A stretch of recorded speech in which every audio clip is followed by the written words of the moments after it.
Bum, bum, bum. Bum, bum. Boom, boom, boom, boom, boom, boom, boom, boom. Hi, this is Chas. This is Jimmy. And we're... He had to make the music because I couldn't do it. We're... Stuck. kind of stuck together. It's a good thing. Yeah, it is. We're with David and Goliath tonight. What did you do today? I'm sick. Sad. Feel better? Yeah. Do anything else? Just be sick. I took a nap.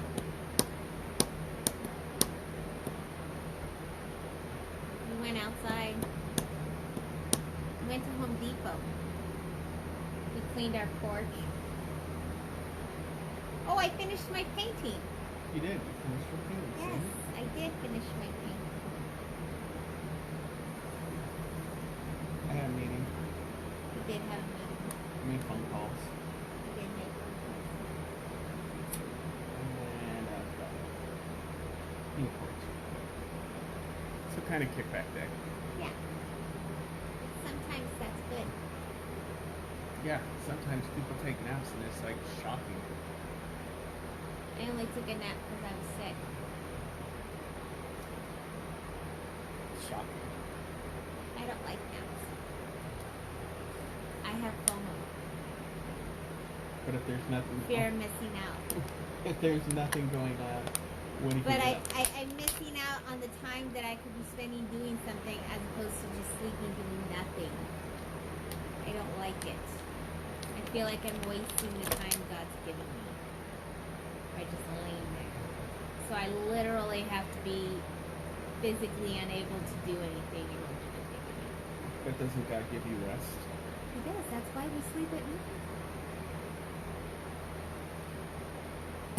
That's why it says rest in peace. You sleep when you die.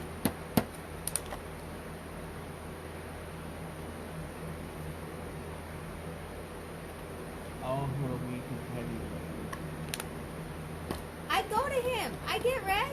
And I From will give 11 you- to 4, I sleep every night. Obviously, that's not enough because you felt sick. Moving on.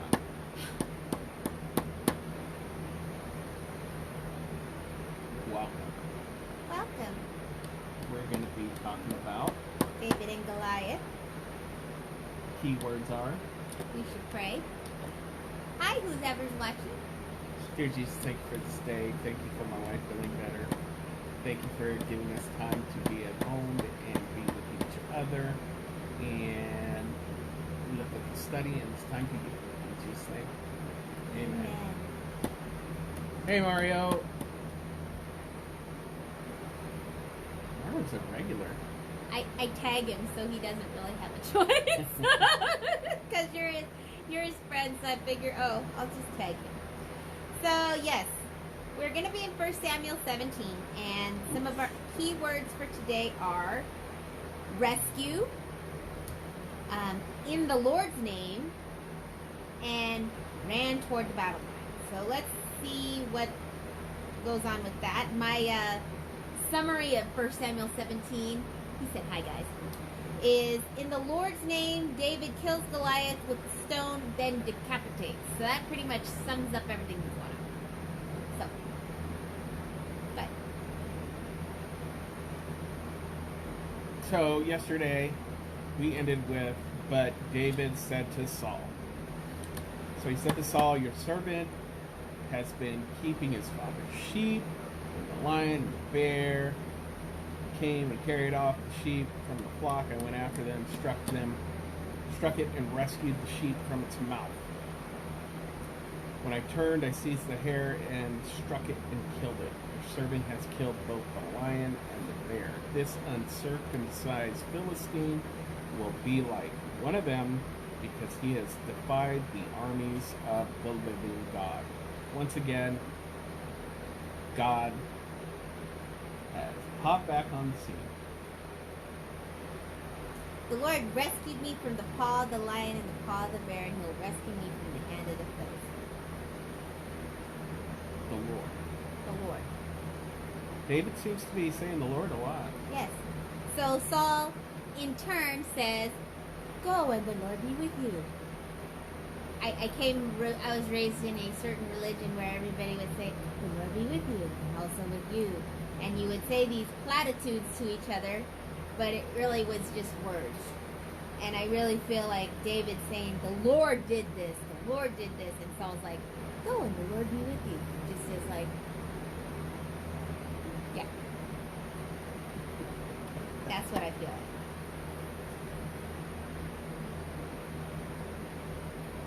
So then they try to dress him up into Saul's armor. Which we all know Won't really work. They picked Saul because Oh, that's right. he's the biggest. He's a head taller than everybody else. And David's is a really boy. He's a boy. It says in verse 42, he looked David over and saw that he was little more than a boy, glowing with health and handsome, and he despised him. That's how Goliath saw David. He despised him because he was healthy and handsome, and he was big and ugly. Well, I don't know. I think He was a warrior. he was a He warrior. got beat up in battle. I'm he sure was- he was big and ugly. He was. We're not talking about. I'm talking about the Philistine. This is Goliath. That's the what I'm Philistine. saying. Oh, When he looked David over and saw he was little more than a boy, glowing with health and handsome, he despised him. He was angry. He was angry because they sent out a boy oh. to see? do a man's job. I see. I didn't see it like that. I just thought he saw it like. No, he got dissed. It's like you got served. Oh, so you're so big and strong. We're just gonna send you this little kid to beat you up. Oh, that's what he felt like. Okay. Yeah. And that's why he says in 43, 1 Samuel 17:43, he said to David, "Am I a dog that you come at me with sticks?" Because David only took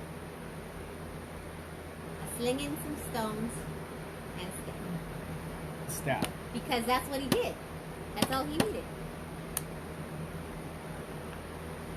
Are you gonna finish that? No, I thought you would.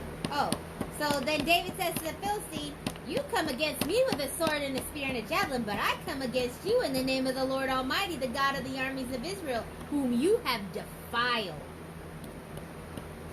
Oh, defied. Where did you read that? He defied them. Where were you at? 45. 45? Oh.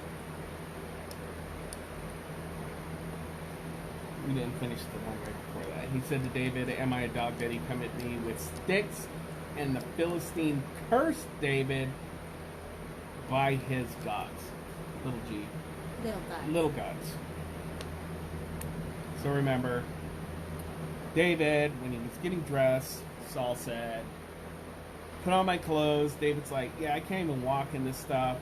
Took it off, went down to the river, grabbed his 5 stones, put them in his little satchel, took the staff. His satchel. He had a man purse. His rock holding bag.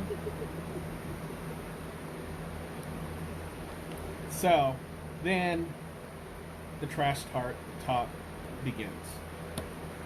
In verse 46, David says, "This day the Lord will deliver you into my hands, and I'll strike you down and cut off your head."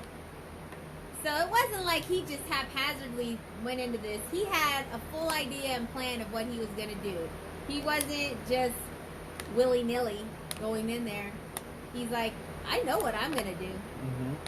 This very day I will give the carcass of the Philistine army to the birds and the wild animals, and the whole world will know that there is a God in Israel. So there it is again, and there's God. And the whole world will know there's a God in Israel. Because I don't think right now the whole world knows that. Well, no, because they're all standing there in fear for 40 days, not doing anything. So this is our key verse. verse 47 of 1 Samuel 17. All those gathered here will know that it is not by sword or spear that the Lord saves, for the battle is the Lord's, and he will give all of you, into our hands. So you thought, but you thought wrong. My key verse.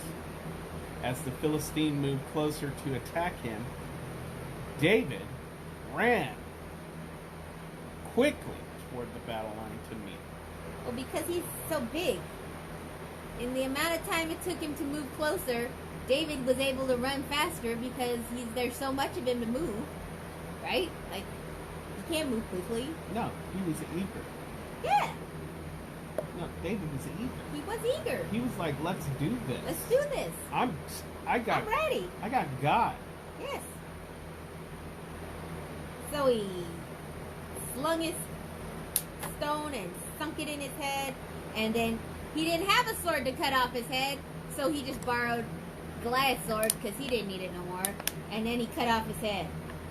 And then, as you see through the rest of the chapter, he's just walking around with this great big giant's head slung over his shoulder like a hobo bag on his staff.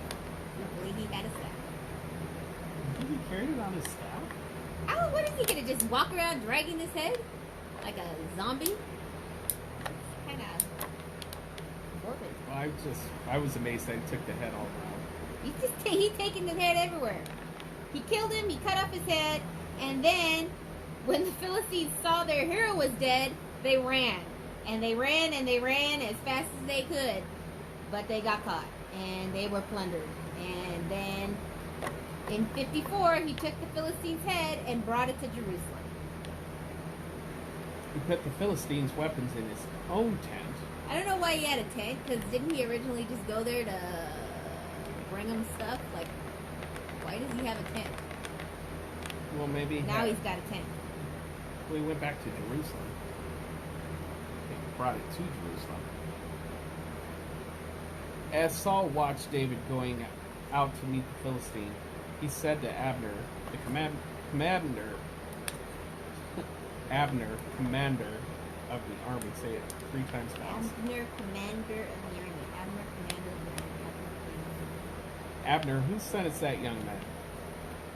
Abner replied, surely as you live, your majesty, I don't know. This is a ridiculous conversation because literally in the last chapter, Saul got this guy, David, from his dad to go play the harp so he would send away his tormenting spirits. We just learned this yesterday. And for some reason, Saul has memory lapse. Jimmy thinks because he's a little cuckoo now. Well, he's tormented. He can't remember anything. He's having a hard time. I guess so. Because he's tormented by evil spirits. He is. Thanks for the thumbs up. So they brought him, after David returned from killing the Philistine, he brought him to Saul, and David's still holding the Philistine's head, because remember, he's just walking around with it. And he says, whose son are you? And he says, I'm the son of your servant Jesse of Bethlehem. Remember? The one that plays music for you when you have the tormenting spirits. I think it's fun. it's a little weird. Anyway, I found the whole dragging around the head weird, but you know. So our keywords were rescue. Who was rescued? The Israelites were rescued. Yeah, even Saul was rescued. Yeah. And in the Lord's name he went out. It didn't go out. David didn't go in his name. David didn't go in Saul's name. David went in the Lord's name. And like Jimmy said, he ran to the battle. Mm-hmm. So, just a sling and a stone. When David fought Goliath and that mighty giant fell, he proved to his people that God was alive in Israel. Lord, I'm available to you, and I'm wanting to be used. Yes, I am. Lord, if you can use anything, Lord, come on and use me. Hi, Ashley. Love you, Wyatt. Take my hands and my feet, touch my heart, speak through me. Why didn't you sing this? Well, I didn't feel like singing. But you sing so well. I'm not about to sing tonight. I really like it when you sing this. Well, it's not going to happen. It's called Use Me by Ron Canoli, and it talks about a lot of stuff that we've already went through and where we got. So I'll post it in the group so you guys can listen. So what stuck out to me was, even though he was small, even though he didn't have a sword, even though he had all these things stacked against him, he didn't care. Hello from San Diego. He didn't care. He wasn't going there for himself. He wasn't going there for Saul. He was going there for the Lord. Because Goliath had cursed him in the name of his gods and said and talked bad about his God. And it leads me to feel like nobody else was there standing up for God. no, nobody. This is the army of God, and they're standing there and they're afraid. And it just makes me think, when people talk bad about my God, am I quick to say something, or am I just try to act like I don't hear nothing? I mean, I know none of us are hearing anything from anybody recently, but, I think it's important that when there's something to stand up for, that you stand up for, and you don't back down, and you do the run right thing. towards it. You run towards the battle. I tend to do that a lot. Sometimes it's good, sometimes it's scary.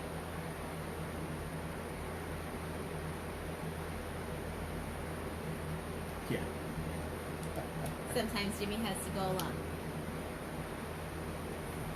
Like when we're at a game and I'm coaching and the other coach has got some words and I say, if you don't like what I'm saying, you could talk to my husband in the parking lot after. I didn't think of that as a rude thing, but evidently that's not what you tell to people. So I was just saying it like, we don't need to have this conversation in the middle of this game. You can talk to him after the game in the parking lot. I wasn't thinking of it like, we'll have a fight. If you want to have words, you can beat my husband. I knew that's what you were thinking. That's the only reason. In the parking lot after the game that I was officiating. It was a small Christian school too. Yes. Christian school. But sometimes I say things that I don't think of. I say them as I'm thinking them. That's my problem. As being ADHD, I say things as I'm thinking them. I think it and I'm saying it as I'm thinking it. Jimmy thinks about everything he says before he says it. And if I am thinking of something, you'll know because I will speak very slowly and very succinctly. And I will make sure that my words are correct. But if I'm speaking quickly and fluently, just know that I'm thinking while I'm talking. And they're just all coming out. That's just how it is. So sometimes that's not good. Wherever you are, Coach. Sorry. We didn't go out in the parking lot. No, because I didn't realize that's what I meant when I said that. But he definitely was like... and I just kind of shook my head. So anyway, run towards the battle, but make sure the battle's the right battle to fight. That's my takeaway. What did you take away? No, I was... You took mine. How did I take yours? I told you that's the one verse that I have highlighted in this entire chapter, the rest of this chapter. It's the one. Well, I was just That's in the line with you. The other thing I had was David said to the Philistine, this 45, you come against me with sword and spear and javelin, but I come against you in the name of the Lord Almighty, the God of the armies of Israel, whom you have defied.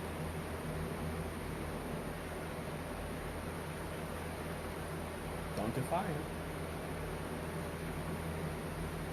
Don't do it. I think that's what we need to say to fear and all of those that come against God in our lives too. Like, I feel like there's just so much oppression and negative and just so much. And I really feel that should be our war cry. Like, no, I ain't gonna take what you're saying. I'm not going down that road. My God is bigger than that, and I don't have to submit to him. I'm not saying don't submit to authority. I'm not saying don't wear your mask when you go out. I'm not saying don't social distance. I'm saying don't allow the emotions and hatred and anger of other people to be yours. Because God is bigger. Yeah, you were kind of angry at Home Depot, though. I didn't want to be around all the people that wanted to not social distance and not wear masks. No, I didn't. Sweaty. The sweaty guy.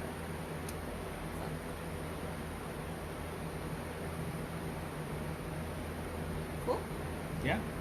Tomorrow will be on Saul's fear and anger. Who was stuck? In this? Well, Saul was stuck. The Philistine armies were stuck. And Goliath was kind of stuck. He was stuck in his pride. Goliath was stuck with his pride. Saul was stuck in his fear with the Israelites. Mm-hmm. It took a little boy to unstick it all. And David stuck by his decision. Yes. He believed God would do what he knew he would do. And I appreciate that. Because that gives me the courage to know that God will do what I believe. You know why? Why? Because God will stick with him. Woo! Good one. I wonder who got stuck with the head afterwards. Just rolling it around town. I know the sword ends up at a temple, but I don't know where the hell it ends up. I'm sure the Philistines pick it up at some point. Like, Well, no, they it's a chased dead him. thing. They chased him away, and he said, "I'm going to give your Cut off carcass." to the birds of the air. So maybe he just carried it around for a while, then he just... Evidently, it's not important if it's not in the word. Maybe just gave it to Saul. Maybe.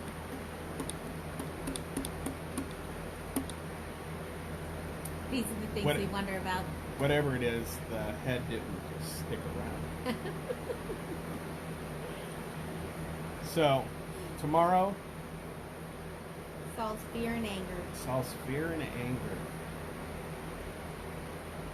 And we'll be going through 1 Samuel 18. 1 Samuel 18. It won't be as long as 17.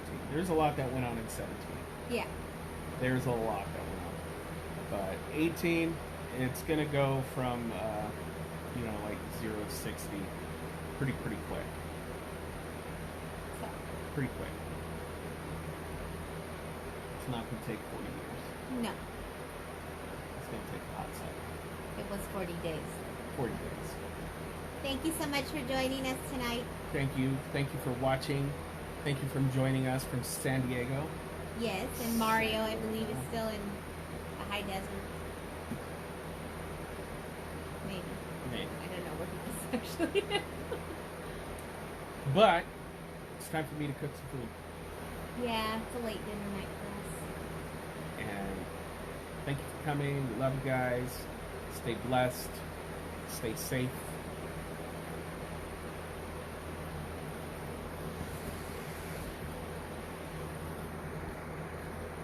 It won't stop. You're so funny. What artist? Telephone.